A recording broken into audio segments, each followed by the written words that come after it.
BPOM itu singkatan dari Badan Pengurusan Obat dan Makanan. Jadi mungkin kalau gampangnya, umumnya orang sebutnya FDA atau Food and Drugs Administration. BPOM itu jadi dia yang meregulasikan semua makanan dan maupun juga kecantikan, beauty, make up, perfume, semuanya ini untuk memastikan bahwa yang sudah diedarkan di pasaran itu semua aman untuk dikonsumsi dan digunakan.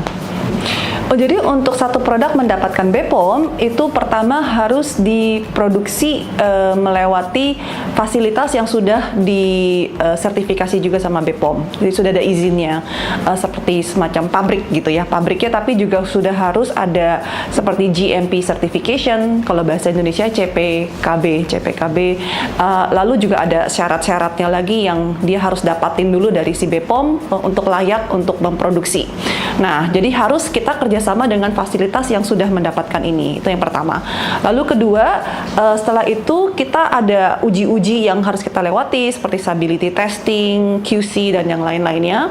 Lalu ketiga, kita juga harus siapin dokumen-dokumen seperti MSDS, COA, Certificate of Analysis, dan ada lagi lain-lainnya lah. Nah, ini semua dokumen harus kita siapkan.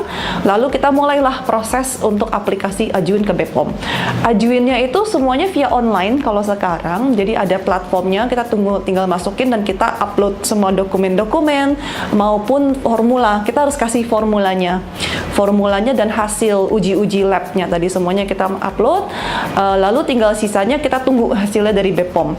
Prosesnya itu kurang lebih sekitar 1 bulan. Nanti setelah 1 bulan itu akan mendapati respon dari BPOM, misalkan dia butuh informasi lebih lanjut atau butuh dokumen lebih lanjut, atau mungkin karena dia juga cek kita punya artwork, jadi di boxnya tulisannya apa, seperti itu. Nah, kalau ada kata-kata yang nggak boleh dipakai, itu akan disuruh koreksi atau diperbaiki. Intinya kalau semuanya lancar, 1 bulan keluar BPOM, keluar nomor edar, izin edarnya atau NA-nya. Kalau misalkan tidak bisa, nanti dikasih tahu kenapa, atau perbaiki apa, atau koreksi apa, atau kurang dokumen apa. Nah, umumnya itu sih yang menjadi kendala itu kalau kekurangan dokumen, seperti kekurangan supporting dokumen tadi ya, kayak MSDS atau COA, atau kadang juga kita ada klaim, misalkan klaimnya bisa menghilangkan apa atau apa. Nah, itu harus ada dokumen-dokumennya untuk membuktikannya. Misalkan, oh ini bisa bantu untuk jerawat.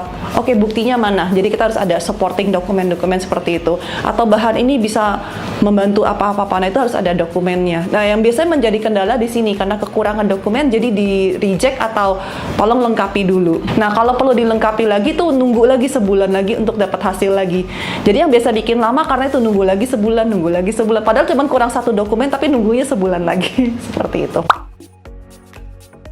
Jadi kalau impor itu ada beberapa step yang harus kita kerjakan. Jadi yang pertama, di Indonesia harus ada PT yang bisa ditunjukkan sebagai distributor atau lokal distributornya.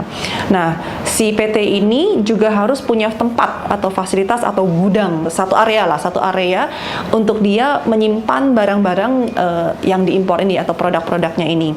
Nah, lalu harus di-apply juga izin ke BPOM.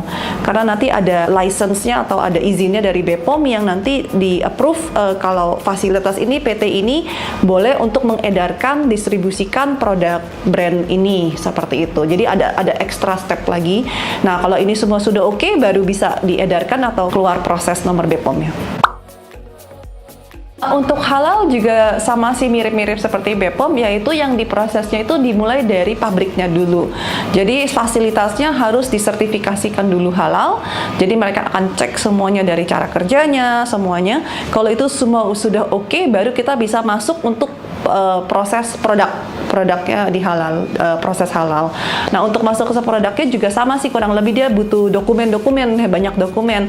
Seperti ini, bahan bakunya apa? Apakah bahan bakunya sudah bersertifikasi halal?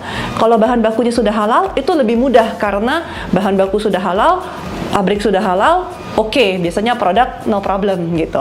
Tapi biasanya menjadi kendala karena semua bahan baku belum punya semua halal, nah itu jadi perlu diproses lagi. Jadi mungkin agak panjangnya seperti itu. Saya ada rencana untuk membuat pabrik kosmetik dan kita juga akan menerima OEM. Jadi kalau misalkan ada yang interested untuk membuat produk kecantikan di Indonesia, bisa hubungi saya di contact number below.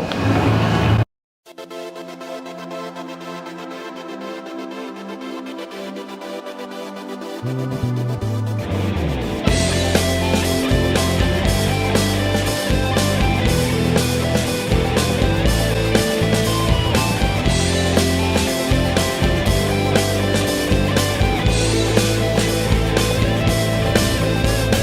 janji aku ngale Anang lenteng kita urusan to Perang itu yang bida